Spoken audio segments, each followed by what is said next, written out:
Olá, eu acredito que um ser humano se sente feliz quando faz o que quer e não faz o que não quer. Isso parece tão óbvio que nem deveria ser assunto de um vídeo. Mas, infelizmente, na vida real, muitas vezes acontece que a pessoa faz exatamente o que ela quer, mas não se sente feliz e ainda pode passar anos tentando resolver os problemas que a realização do seu desejo trouxe. Por que isso acontece? Um dos motivos que eu vejo é a incapacidade de diferenciar seus verdadeiros desejos dos desejos falsos. Outro fator importante é o sentimento que deu origem ao desejo. Muitas vezes nós confundimos nossos desejos verdadeiros com alguns sentimentos destrutivos, como por exemplo, medo, inveja, orgulho, ego ferido, sentimento de culpa, sentimento de pena, mágoa. Então, como saber se certo desejo é verdadeiro ou falso?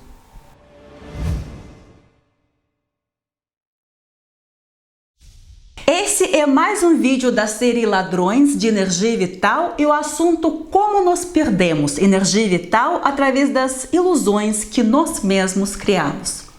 A ilusão sobre a qual eu quero falar hoje é desejos falsos. Existe diferença entre eu quero e eu tenho a impressão que eu quero. Em ambos os casos, o desejo parece absolutamente verdadeiro.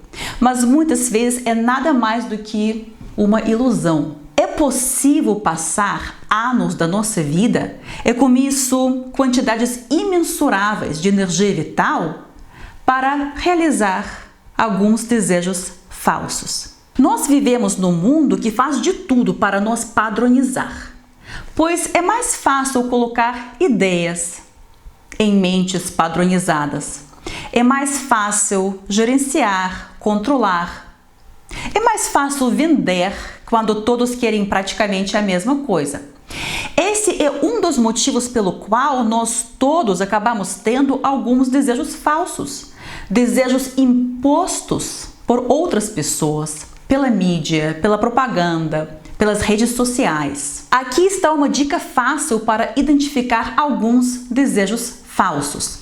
Quando a gente diz eu também quero, existe uma alta probabilidade que essa palavra também indique que esse desejo é falso. E um desejo que veio de fora é nada mais do que fruto de comparação com aquilo que os outros fazem ou outros têm. Verdadeiros desejos vêm de dentro e não tem nada a ver com aquilo que os outros acham, os outros fazem, os outros querem ou têm. Desejos falsos muitas vezes são desesperados. Eu quero porque eu quero, tem que ser agora. Desejos falsos também gostam de aparecer do nada e sumir do nada. Mas nesse intervalo entre aparecer e sumir, eles conseguem tirar alguma coisa da gente.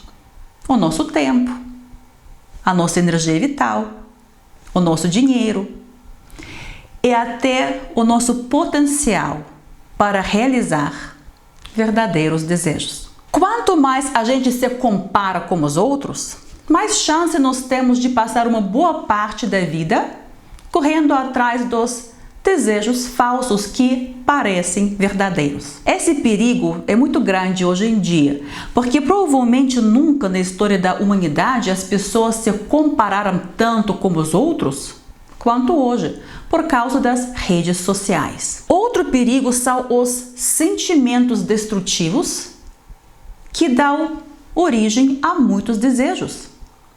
Vou dar alguns exemplos. Uma coisa é querer ter relacionamento com alguém porque você ama essa pessoa e você se sente amada por ela. Outra coisa é querer ter relacionamento com alguém por medo de solidão. Em ambos os casos, a pessoa diz: eu quero ficar ao lado do fulano.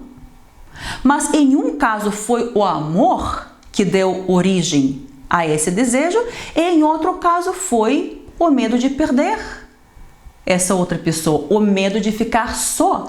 É o medo que manda, é o medo que cria desejos, é o medo que faz com que a pessoa aguente má atitude do outro e ainda agressão psicológica e física. E a pessoa não entende por que ela não está feliz se ela está fazendo o que ela quer. Ela acha que ela está seguindo o seu coração, enquanto na verdade ela está seguindo os seus medos e a sua baixa autoestima, que enchem a sua vida com um monte de desejos falsos. O medo de solidão se disfarça do amor direitinho. E para desfazer essa ilusão, é preciso se conhecer, é preciso ter coragem para falar a verdade para si mesmo. É também preciso aprender a dar valor ao seu próprio estado de felicidade e entender que se a gente não se sente feliz, há uma grande probabilidade que existe algum desejo falso no meio. Outro exemplo, duas pessoas dizem: eu quero ter filho. Ambas as pessoas realizam o seu desejo, uma se sente feliz e a outra não. E com o tempo também deixa o seu filho infeliz. Porque isso acontece. Cada uma dessas pessoas fez exatamente o que ela quis. Mas a natureza do seu desejo talvez tenha sido diferente. Aquela pessoa que está feliz provavelmente tenha tomado a decisão de ter filho porque ela tinha vontade de amá-lo. Esse é o único válido motivo para ter um filho, para amar o filho. A pessoa se ama, a pessoa ama o seu parceiro, eles têm um relacionamento harmonioso, entendem que este amor que existe entre eles pode ser facilmente estendido para pelo menos mais uma pessoa. Então, nesse caso, a vontade de ter filho veio do excesso do amor. E por isso o filho trouxe a felicidade. É provável que o sentimento que deu origem ao desejo da outra pessoa tenha sido diferente. Por exemplo, a primeira pessoa quis ter filho para amar, e a segunda pessoa quis ter filho para ser amada. Quem sabe ela achou que com o nascimento desse filho, o seu parceiro ia amá-la. Ou quem sabe ela achou que ela seria aceita, seria amada pela família do seu parceiro através desse filho. Ou quem sabe ela se sinta tão perdida, tão só nesse mundo, que ela achou que esse filho seria aquela pessoa que iria amá-la. Ou seja, nesse caso, a vontade de ter filho veio da escassez do amor. Este pequeno ser humano que nem nasceu ainda já é visto como responsável pela felicidade de um adulto. Nós não podemos esperar isso de nenhuma pessoa, ainda menos um recém-nascido. Então é mais do que normal que essa criança não esteja à altura desse desafio e a pessoa se sente ainda mais infeliz do que ela estava antes do nascimento do seu filho. Outro exemplo, duas pessoas seguem as suas carreiras profissionais. As duas se dão bem, as duas se tornaram referências naquilo que fazem, mas uma se sente feliz e a outra não. Por quê?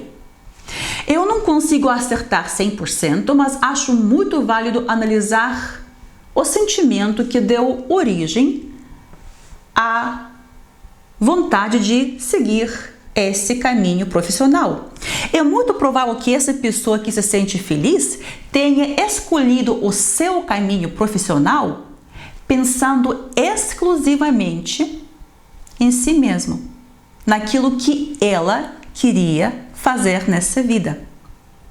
É muito provável que ela nem imagina a sua vida sem aquilo que ela faz. Sem dúvida, ela já teve, continua tendo obstáculos, desafios, mas ela se sente feliz porque ela faz algo que faz parte da sua essência. A outra pessoa infeliz talvez tenha escolhido o seu caminho profissional pensando em alguma outra pessoa.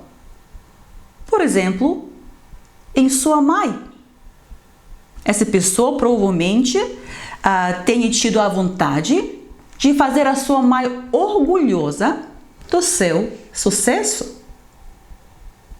Parece uma vontade tão nobre, mas ao invés de trazer felicidade, trouxe frustração. Porque essa pessoa não seguiu a vontade que nasceu dentro dela mesma. Ela colocou outra pessoa no meio e tomou a decisão pensando em sentimentos e a aprovação, principalmente a aprovação da outra pessoa. Ela aceitou esse desejo como seu porque ela quis agradar a sua mãe. Ela quis ser boazinha, amada, elogiada. E onde existe a vontade de agradar, também existe medo de decepcionar. Essa pessoa teve medo de decepcionar a sua mãe. Todas as decisões que nós tomamos por causa de qualquer tipo de medo acabam nos enfraquecendo e mais cedo ou mais tarde levam à frustração. Nesse caso, essa pessoa passou anos da sua vida correndo atrás de um desejo que nasceu provavelmente do medo de decepcionar alguém. A pergunta é: como se proteger dos desejos falsos? Esse será o assunto do meu próximo vídeo. Para hoje foi isso. Grande abraço e até breve.